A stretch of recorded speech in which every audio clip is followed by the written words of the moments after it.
Little Princess, I Want Baked Beans. Written by Laura Summers. Read by Colin McFarlane. It was breakfast time at the castle.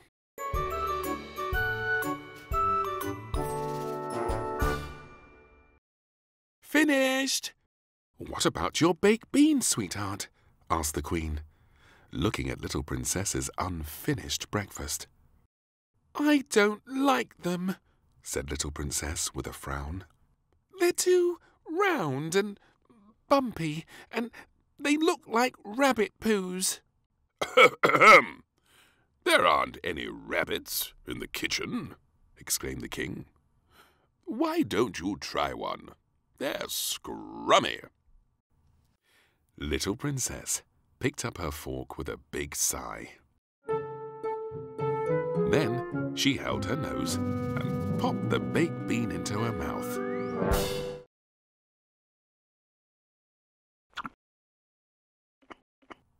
"Ooh, that's nice," she said, smiling in surprise. I knew she would like them, said the King cheerfully. Later that morning, Little Princess was having a very special tea party with Gilbert, Puss, Scruff, and all her dollies. "Eat up, everyone," she said, pointing at the picnic food. "We've got bean stew and bean pie and, if you're very good, baked bean ice cream for pudding." Little Princess was very disappointed at lunchtime when she saw what was on the table. "Oh, I don't like this," she moaned. "I want baked beans, please." "But, Princess, you had beans for breakfast," said the maid. "I want them again, because beans are scrummy, aren't they, Daddy?" said Little Princess, turning to the King. Yes, they are, he said. But there's lots of other nice food here. The King picked up a fork and scooped up some of Little Princess's lunch. Look, you can play aeroplanes with it, he whooshed, and flew the fork into his mouth. Delicious. "I'm too old for that game," said Little Princess with a frown. But then she had a very clever idea. Could you show me again, Daddy?" Just then, the Queen came in to see what was going on. "I was just showing Princess how to eat her lunch," said the King, with his mouth still full. "But you've eaten it all," she tutted. "Oh, well, I'll just have beans," said Little Princess gleefully. "Be careful," warned the chef, as he put a big bowl of beans down on the table, "or you will turn into a baked bean, huh?" "Lovely," muttered Little Princess, barely even hearing him as she tucked in.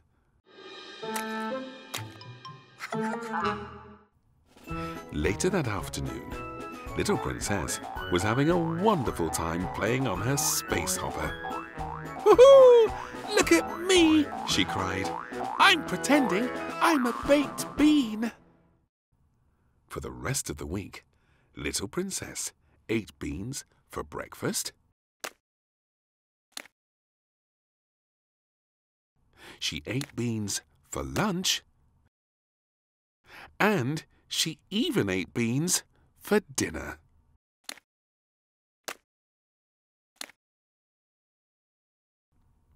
The King and Queen were starting to worry.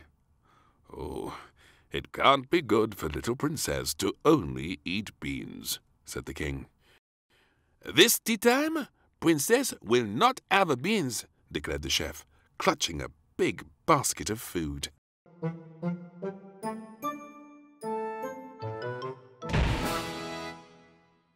"Oh, I hope you're hungry, Puppet," said the King to Little Princess.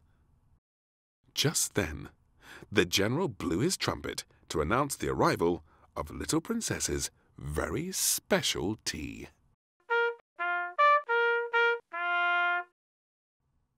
"Ah, voila!" said the chef proudly, as he placed the magnificent meal in front of her. "Delicious casserole de princesse, huh?" "Ooh, lovely, but I can't eat it because then it will be spoiled," said Little Princess with a smile. "But don't worry, I'll have lots of beans instead." The next morning, the King and Queen were enjoying breakfast.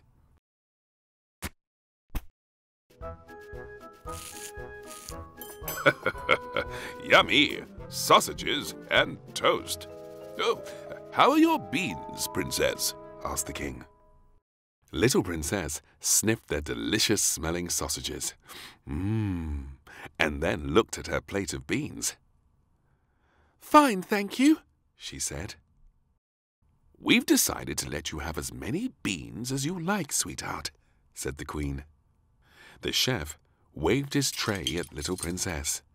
"And I have enough beans for every meal for the rest of your life," he said. Little Princess suddenly looked worried. That sounded like a very long time, and already she was secretly getting a bit tired of eating beans all the time. After breakfast, Little Princess and her teddies were feeling a little bit poorly. "Oh, I think we ate too many beans," she whimpered, and rubbed her gurgling belly. "Or maybe I'm turning into a baked bean," she said with a gasp. "I better not eat any more." Little Princess went to the kitchen and found where all the baked beans were kept. "I'd better hide these from the chef so that I don't have to eat any more," she said, and piled the cans into her pram.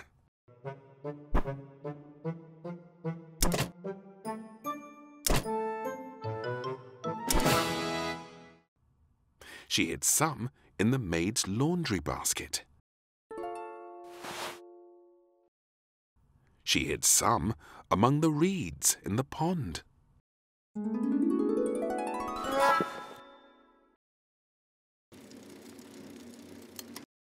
She hid some in a bush. She even hid some in the gardener's wellies. "Now I can go and play," she said happily. Later that morning, Little Princess was playing a lovely game when suddenly the chef came dashing in. "Oh, quick! All the beans have disappeared!" he cried.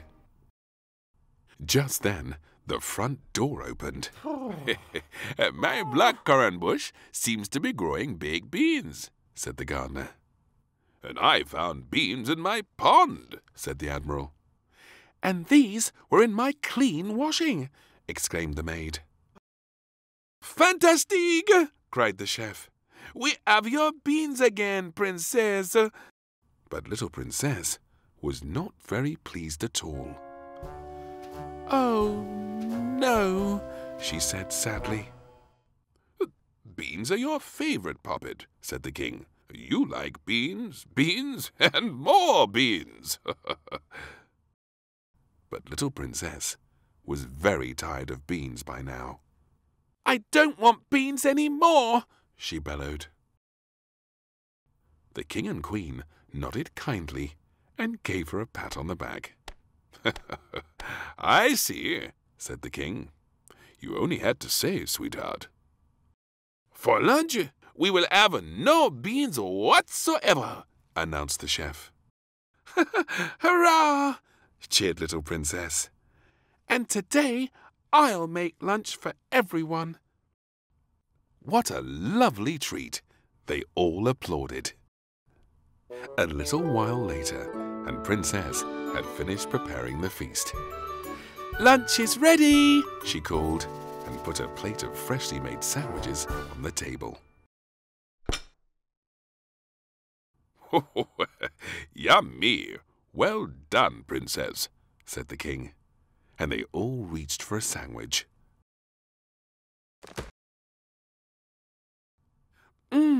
Delicious, said the maid, tucking in. Banana sandwiches.